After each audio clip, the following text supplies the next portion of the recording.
Due to an unfortunate glitch on Nintendo's part, Paper Mario Color Splash leaked in 2 full weeks before the release schedule was to be determined. The day, the hour is 2 weeks ahead of time, man. So what ended up happening is that if you went on to the Wii U Marketplace in a certain amount of time, you would have been able to download the full version of Paper Mario Color Splash. It was unlocked for anyone who had the digital version of the game preloaded, according to multiple tweets. Now, unfortunately, it was fixed very quickly, and multiple people tried to get it since, but can't, and that's a shame if you wanted to get it a little bit earlier.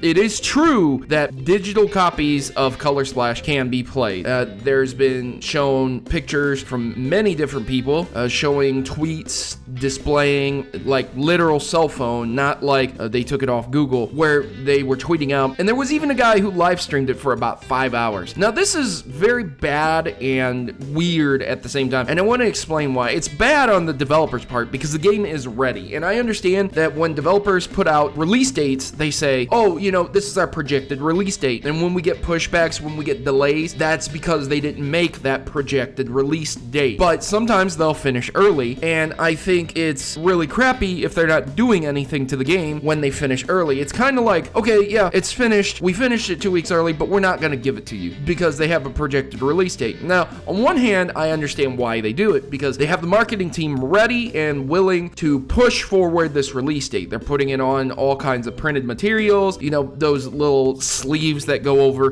things over at GameStop, posters, things like that, promotional material. Like, hey man, we can't just magically change this release date on all of this printed material that's already been printed and released. We can't sit here and do this. They could update websites, they could update this, that, and the other, but they can't do that to commercials that have been already created. They can't do that to YouTube videos that have already been made, and they can't do that to printed materials. So they would take a loss if they released it early, but at the same time, if they aren't doing anything to it, if they aren't patching it, because there haven't been multiple reports of this game being broken in any way, shape, or form. So what they're saying is that it's 100% done. It's ready to go, and people downloaded it 2 weeks early. So for those 2 weeks, instead of tightening up, instead of fixing this, that, or the other, instead of quality assurance testing it, they're not doing anything because, well, reasons. Because Nintendo, because games get patched later now. And that's my speculation. Again, I could be completely wrong, and they could be doing that as we speak. So, you know, there's two sides of a coin here. I'm not a developer. I don't know what they're doing, but if the game isn't broken, I can only estimate that they just finished it early and didn't want to go back on their release dates and miss out on some cash, and you know what I mean? Like, I don't really understand. I don't understand how someone could screw up so badly to unlock this thing digitally 2 weeks ahead of time, because this was definitely a screw up. It's a glitch. It was a problem. And in this digital age, being spoiled for games really, really sucks. I personally have been trying to not be spoiled by Pokemon Sun and Moon, but I see announcements all the time, and I've recently done a video on why I have ill-informed statements and thoughts and opinions on Sun and Moon announcements, because I don't want to be spoiled. I want to have the best time I can with these games, and well, now that I'm in my 30s, it's time for me to put away the childish stuff, I suppose, and I should spoil it for myself so I can deliver the news and informed statements to everyone, right? That's exactly what I'm supposed to do, and it's the same thing I'm supposed to do with this Paper Mario Color Splash, right? Right, guys? Well, I don't want to do that, and I don't want to spoil it for myself, so I'm not going to watch live streams. You can feel free to. You can check them out, see if you really want to buy this game or not. This is kind of falling into embargo territory also, when you get different games that say, hey, we're going to give you this game 2 weeks ahead of time. You can review it and release it on this day, 4 days ahead of the release, so that people can see the review and say, yes, they want it, no, they don't, this, that, and the other. And a lot of companies, if they think they have a bad game or a game that they just don't want spoiled at all, they won't let you release it until the day of, as soon as the game releases, like 12 on the dot. And that's how it works. And it's rather unfortunate that this is the digital age we live in, that a glitch can release this game early, spoil it for tons of people, and that's just the end. Sorry about your luck, man.